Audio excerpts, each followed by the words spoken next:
Bienvenue sur DCA Watch. Dans ce tuto, j'aimerais vous présenter l'achat d'obligations en direct. Cela vient compléter la vidéo sur l'achat d'ETF obligataires. L'avantage des obligations par rapport aux ETF, c'est qu'on a la quasi-certitude d'être remboursé à l'échéance, quelle que soit la variation du cours entre-temps. Bien sûr, hors faillite de l'émetteur. Mais l'accès aux particuliers est limité. Et c'est là qu'interviennent les ETF qui permettent d'accéder aux marchés habituellement inaccessibles aux petits porteurs, notamment les marchés étrangers, ou tout simplement les entreprises françaises avec un ticket d'entrée minimum de 100 000 euros. D'abord, regardons le contexte. La hausse des taux actuels semble être un retour à la moyenne historique après 2 décennies de baisse forcée suite au 11 septembre, à la crise des subprimes et au Covid. Si on assiste à un retour à la normale, alors le plus gros de la hausse des taux est déjà fait, donc le plus gros de la baisse des obligations également. Si les taux restent stables, alors la valeur des obligations le restera aussi. Si les taux baissent, on pourra réaliser une plus-value. Et bien sûr, les taux peuvent encore monter, mais à mon sens faiblement.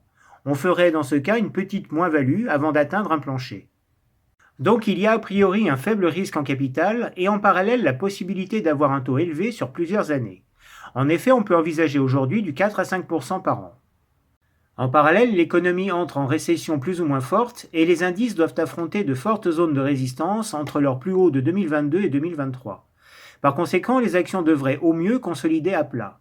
Donc l'achat d'obligations devient vraiment pertinent. On peut acheter des obligations en direct ou via des ETF, mais également par le crowdfunding car techniquement ce sont des obligations. Alors, pour choisir une obligation, il faut regarder ce que propose votre broker.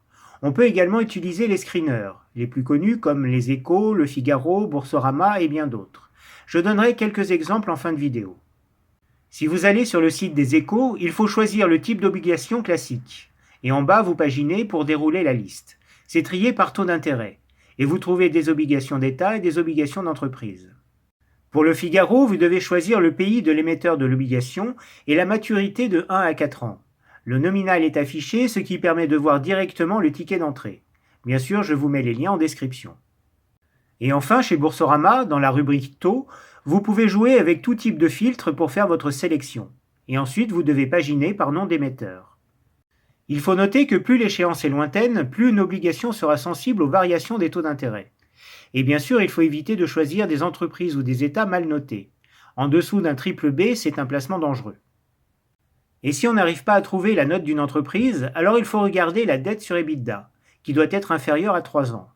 Pour rappel, l'EBITDA, c'est le résultat d'exploitation généré par l'activité normale de l'entreprise, sans les retraitements comptables ni le résultat financier ou exceptionnel. Regardons plus en détail le cycle de vie d'une obligation. Elle est par exemple émise avec un nominal de 1 000 euros et sera remboursée à l'échéance 1 000 euros. Entre-temps, elle aura versé un coupon chaque année, et son cours évoluera inversement au taux d'intérêt. En fait, elle est émise à 100% du nominal, et ensuite son cours est exprimé en pourcentage du nominal. Le cours qui est affiché est donc un pourcentage. Le cours évolue inversement au taux d'intérêt. Intuitivement, cela se comprend. Si par exemple on a acheté une obligation avec un coupon de 5% et que les taux montent à 6%, eh bien les nouvelles obligations avec un coupon de 6% seront plus intéressantes, et inversement si les taux baissent à 4%. Mais cela peut aussi se calculer de manière théorique. Une obligation émise avec 5% d'intérêt versera 50 euros par an. Si les taux montent à 6%, pour recevoir un même coupon de 50 euros, il suffit de placer un capital de 830 euros. Inversement, si les taux baissent à 4%, pour recevoir le même coupon de 50 euros, il faudra placer un capital de 1250 euros. Mais ensuite, il faut ajouter le coupon couru, ce qui fait une grande différence avec les actions.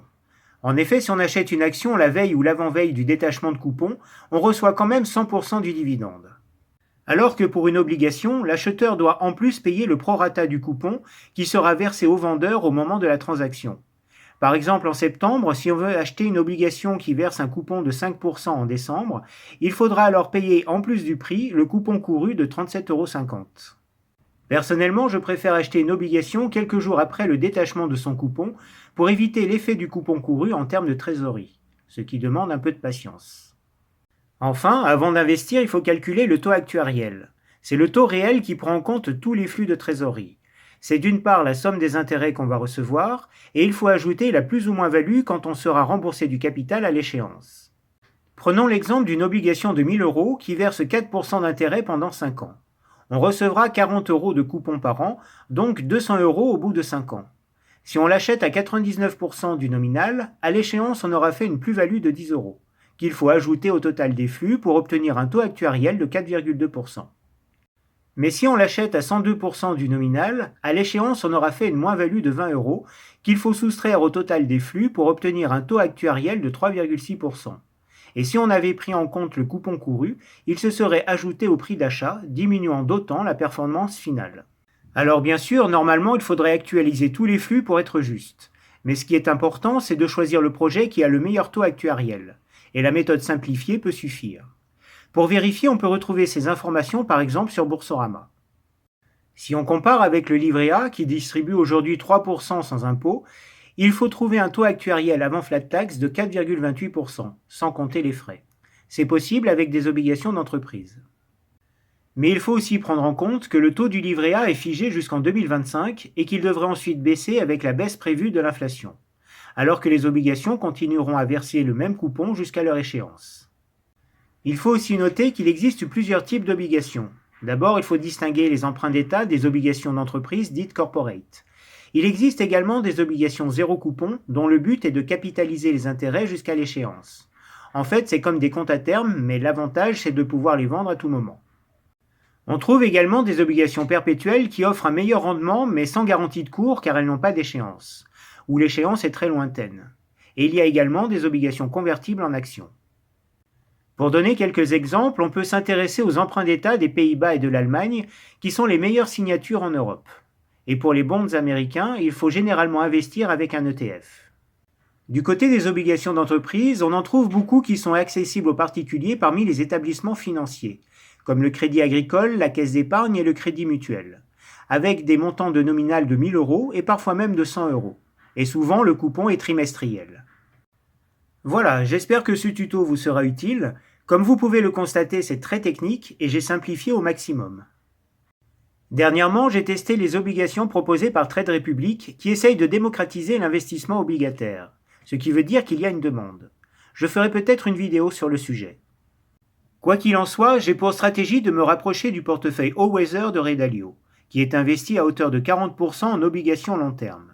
Et je cherche à me diversifier aux États-Unis et en Europe via des ETF.